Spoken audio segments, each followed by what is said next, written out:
Hey guys, welcome to Monsters Inside Me. I just felt this itch and looked down at my arm, and there was this red blotch. The reason I'm not showing It was a red rash.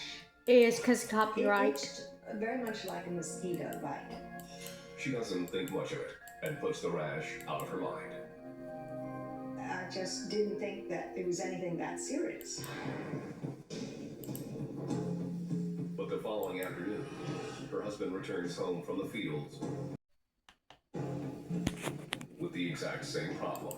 It was really curious because he had the same red rash and the itchiness. To Angela, the source of the rash seems obvious. Since we were in the fields and in the hay fields, I was sure that it was something we picked up on the farm. I put some Bactine on it, and I really kind of ignored it. 2 days later, the rash has disappeared.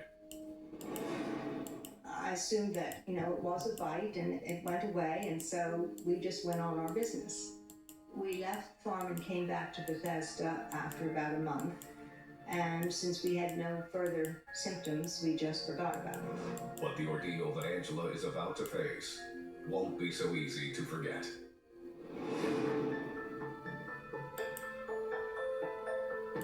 The following spring, Angela and Rudy have returned to the farm. And again, I felt this itch. When I looked down, there was the rash again. I realized it was the same as the first time. Just like before, Angela is not the only one to get the rash. My husband had a second occurrence with his rash and itchiness. I am getting suspicious. It was just too consistent and they looked the same, and that we were both getting it, which seemed inconceivable. But there's a striking difference. It was closer to my chest this time. It covers most of her shoulder. In April, almost exactly 1 year later, I am in Bethesda in my apartment, and suddenly I get the itch again. It's the rash. and again, the strange rash has moved to yet another part of Angela's body. I felt the itchiness and rash come into my neck area. It's gnathostomiasis. The report back was for her and her husband, and it was positive. And Dr. Wolf calls with the results and tells me that, yes, he had a positive diagnosis of gnathostomiasis. Gnathostomiasis is a skin disease caused by a parasitic roundworm called Gnathostoma. In a human host, the Gnathostoma parasite burrows through the skin and internal organs, feeding on tissues and causing massive inflammation. If the worm reaches the central nervous system, it can cause paralysis. Gnathostoma are built to bore through their host bodies. Their heads are covered with 4 rows of tiny hooklets that literally tear the flesh as they go. And they can tear through nearly any body tissue. Humans are not the definitive host for Gnathostoma, and that means that the larvae can't mature into adult worms inside the human body. This explains why Angela's rash kept reappearing in different places. Since the larva can never grow to maturity, it keeps tunneling through the human body on an endless search for food. Dr. Wolf tells Angela how the parasite has been feeding on her flesh for the past 3 years. The nodules occur as the larvae comes towards the surface of the skin. He explained that this parasite would come to the surface periodically, then it would go deep into my skin, and that it did move around, starting in the arm and then ending up on my chest. Third stage larva, which does not develop into an adult in humans, has been known to live for 10 years or more. But how did Angela and her husband become infected with this rare but deadly parasite? Gnathostoma larvae hatch from eggs in fresh water. Then the larvae are eaten by a crustacean, which is eaten by a fish, which is eaten by a mammal such as a dog. In the mammal's gut, The larvae mature and pass eggs with the host species. When the eggs enter fresh water, the life cycle continues. The majority of Gnathostoma infections in humans comes from a single source: undercooked fish. Man can ingest undercooked fish, which are infected with the third stage larvae. That's how a man gets infected.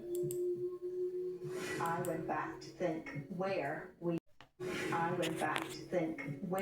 we had undercooked fish.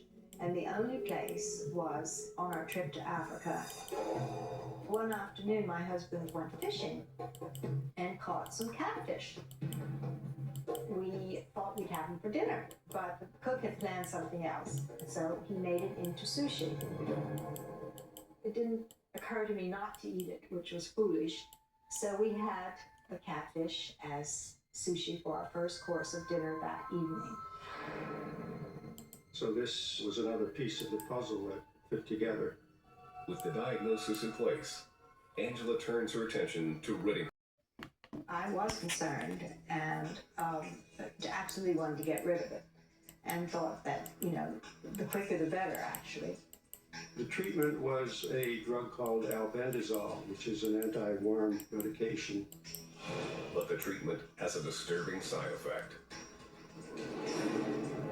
As some of these worms are dying, they migrate to the skin, possibly trying to escape out of the body. If the dying worm does come to the surface of the skin, Dr. Wolf will have to remove it himself. The night she takes the first round of pills, Angela can barely sleep. It was really scary. Well, the first night was horrible, just horrific, but you get used to anything.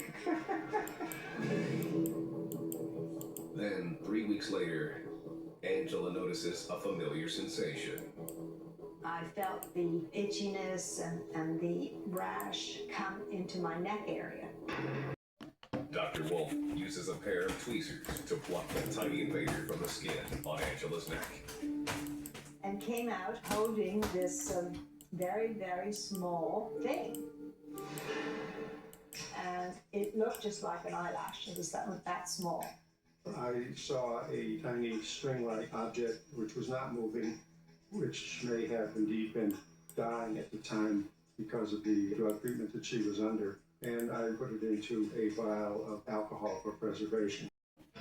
With the worm safely extracted, Dr. Wolf is confident that Angela is parasite-free.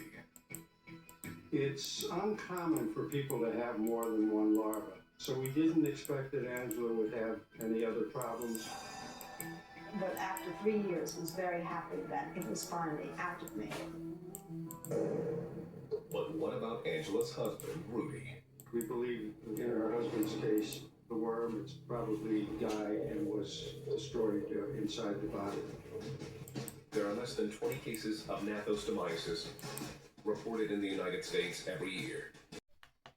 I thought But the I parasite is much more hit common in Lithuania Central and Southern Asia. instead of Latvia. When visiting these areas, travelers should avoid eating fish that has not been cooked to an internal temperature of 145 degrees. Thank you for watching. Make sure to like, comment, and subscribe.